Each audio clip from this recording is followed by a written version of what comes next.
सुशासन तिहार के तहत आयोजित जन संवाद कार्यक्रम उस समय चर्चा का केंद्र बन गया जब ग्रामीण क्षेत्रों से आई महिलाओं ने मंच पर बैठे अधिकारियों से सीधे सवाल दाग दिए। आपको बता दें कि सरकारी योजनाओं और जमीनी हकीकत के बीच बढ़ती दूरी ने पूरे माहौल को गंभीर बना दिया। कार्यक्रम में बड़ी संख्या में पहुंची महिलाओं ने एक एक कर अपनी समस्याएं सामने रखी। किसी ने प्रधानमंत्री आवास योजना की लंबित किस्त को लेकर नाराजगी जताई तो किसी ने राशन वितरण में गड़बड़ी की शिकायत की।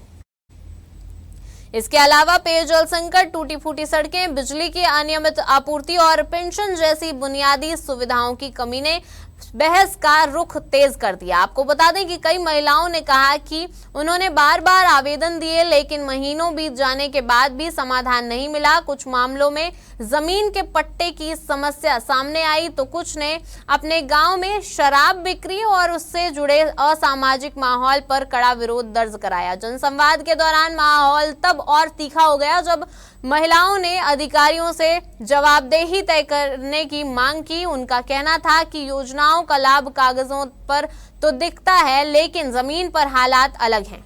राजनांदगांव में चलाए जा रहे सुशासन तिहार की अब पोल खुलते हुए नजर में आ रही है। आपको बता दें कि जो बड़े बड़े मंच सजा करके अधिकारियों और कर्मचारियों को बुला करके त्वरित मामले का निदान करने के लिए, निराकरण करने के लिए जो सुशासन तिहार चलाया जा रहा है, किसी किसी विभाग में अधिकारी नजर ही नहीं आते और कहीं जब जो जिम्मेदार आते हैं तो वो भी मीडिया के सवालों से बचते हुए नजर में आते हैं। यहाँ के आज से बलदेव प्रसाद मिश्र स्कूल पे आयोजित सुशासन तिहार में राजनांदगांव के प्रभारी सचिव आए हुए थे, जिन्होंने इस यहाँ पर लगाए गए सुशासन तिहार के स्टॉलों का निरीक्षण किया है और आम लोगों से बातचीत भी की है। बातचीत करने के बाद कई सारी जो समस्याएं हैं उन सवालों से उन्हें जूझना पड़ा है, उनको जवाब देना पड़ा है और कई सारे सवालों के कटघरे पर आकर के खड़े हो चुके हैं। अब सोचने वाली बात तो यह है कि आखिरकार इतनी सारी समस्या है तो सुशासन तिहार किस तरीके का सुशासन तिहार लगाया तो जा रहा है लेकिन केवल विभाग अपनी उपलब्धियां गिना रही है। जमीनी स्तर पर जिस तरीके से सुशासन तिहार देखे जा रहे हैं वो अब तक के पूरी तरीके से सवालों के घेरे पर खड़ा होते जा रहे हैं। लोगों से भी बात करेंगे क्या उनके इस सुशासन तिहार पर उनके मामलों का, उनकी समस्याओं का निराकरण हुआ है। राजनांदगांव के बलदेव प्रसाद मिश्र स्कूल में आयोजित सुशासन तिहार, जहां पर सवालों के बौछार होने शुरू हो चुके हैं। आम जनता ने खुल करके राजनांदगांव के प्रभारी सचिव के सामने में अपनी मांगे और अपनी बातों को रखे, मगर जिस उद्देश्य से इस सुशासन तिहार को चलाया जा रहा है वो उद्देश्य विफल होते हुए नजर में आ रहे हैं। केवल आश्वासन और जिम्मेदारी से जवाब नहीं मिल पा रहे हैं। क्या मांगे थी आप लोगों की जो सचिवालय साहब जो आया था पट्टा के लिए, कब से नहीं बन पा रहा है? मेरा तो 50 साल हो गए। 50 साल से पट्टा नहीं बन पा रहा है। कहाँ आवेदन किया आपने? मैं 2 बार ऐसी सिविल लगा था ना, वहाँ दी थी। अच्छा, क्या समस्या है आपकी? नाला की समस्या। नाले की? हाँ। कब से है?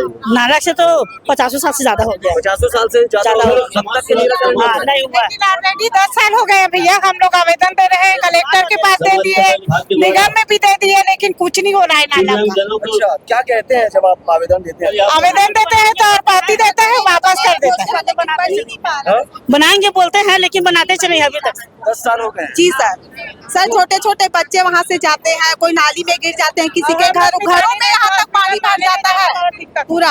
आज राजनांदगांव के जो प्रभारी सचिव आए थे उनसे सीधे बातचीत हुई है आप लोगों की, तो उनके तरफ से क्या आश्वासन था, क्या कहा उन्होंने? सर ये बात तो हम उनके सामने नहीं रख पाए, जैसे ही बोलने वाले थे वो तो चले ही गए। हम लोग बोलने के लिए आए तो हो गए 3-4 लोग बात रखे थे। हम लोग का भी बात तभी हुई है सर से, तो हम लोग को रोड के शराब भट्टी को हटाने वाली भी बात को आपने कहा क्योंकि रोड में बच्चे लोग खेल, घर में भी दारू बेचाता है। कहाँ पर? सब जिधर देखो उधर। कौन से एरिया तो सब तरफ है। आपको एक बड़ी और अहम बातें इस सुशासन तिहार से बताने जा रहा हूं, जो कि वो ये है, ये सुशासन तिहार तो कई सालों से चलाया जा रहा है, मगर सबसे बड़ा सोचने का विषय है इसी बसंतपुर क्षेत्र अंतर्गत में एक जगह है कोड़ी खाना, जहां पर अवैध तरीके से गर्मी के मौसम में दर्जनों से ज्यादा पेड़ कट चुके हैं, जिसके बावजूद भी अब तक के उस मामले में किसी भी प्रकार की कार्रवाई नहीं हुई है। साथ ही साथ आज हमने एक आवेदन ऐसा और भी देखा है जो बीते 1 साल से प्रधानमंत्री आवास योजना के अंतर्गत में एक हितग्राही संबंधित विभाग के चक्कर काट रहे हैं, मगर आज तक के 1 साल पूरे बीत जाते हैं और 1 साल बीतने के बावजूद भी उनको उनके इस किस्त की पहली राशि आज तक के नहीं मिल पाती है। विभागीय जिम्मेदारों से भी बात करेंगे और जवाब जानने की कोशिश करेंगे कि आखिरकार इतने बड़े पंडाल लगाकर सुशासन तिहार का नाम दे करके जो विभागीय अधिकारियों को यहाँ पर लाया जा रहा है, तो वो केवल दिखावा के लिए है या फिर जमीनी स्तर पर यहाँ पर काम किया जाएगा। हमारा समस्या ये है, प्रधानमंत्री आवास योजना का जो अंतर्गत में जो लाभ है वो आज 1 साल से हम भटक रहे हैं। 8/8/2025 को स्वीकृति प्रमाण पत्र मिला है प्रधानमंत्री के तरफ से, निगम के तरफ से हम पूरे फॉर्मेलिटी जमा कर दिए हैं और अभी तक हमारा 1 साल से अभी तक हमको मतलब पहला किस्त भी नहीं आया है। और उसका कारण क्या है तो कभी बोलते ये नहीं, हमारा पूरा फॉर्मेलिटी हमने जमा कर दिए हैं, किस कारण से नहीं आ रहा है वो कारण बता ही नहीं रहे हैं और हम बार बार चक्कर काट रहे हैं निगम को।